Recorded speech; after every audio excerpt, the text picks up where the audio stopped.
আহিছিল যে তেওঁ বেংকত এটা বৃহৎ পৰিমাণ টকাৰ লোন দাবী কৰিছিল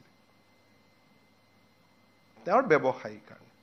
ইয়াত লিখা পঢ়াৰ লগত কথাটো জড়িত নাই যেটো পুলিচৰ ৰিপৰ্ট আৰু আজি বড়োবোলা ব্যক্তিগৰাকীয়ে 164 ষ্টেটমেণ্টটো দিছে কোৰ্টত যে মোক অবাইজ ভাষাত গালিগালাজ কৰা হৈছিল বুলি কালি বেল দিলে কিন্তু আৰু 2-3টা কেছ আছে তেওঁৰ ওপৰত গতিকে পুলিচে গোটেই কেইটা কেছতে গ্ৰেপ্তাৰ কৰিব আৰু গোটেই কেইটা কেছতে তেওঁ বেল ল'ব কাৰণ তেওঁ ওপৰত এটা কৰিলে তলত আহি এটা কৰিলে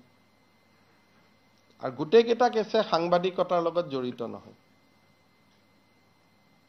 লিখাৰ কাৰণে তেওঁক এৰেষ্ট কৰা নাই সেইটো ভুল ভাবিবই নালাগে মইতো আজিও কৈছো আমাৰ ওপৰত যিমান লিখে লিখক লিখাৰ কাৰণে অসমত কোনো জাৰ্নেলিষ্টক কোনেও এৰেষ্ট নকৰে কিন্তু যদি এটা জাৰ্নেলিষ্ট এজনে বাহিৰত গৈ শিডিউল টাইপ শিডিউল কাষ্ট মানুহ এজনক গালিগালাজ কৰে এটোতো কেছ হ'ব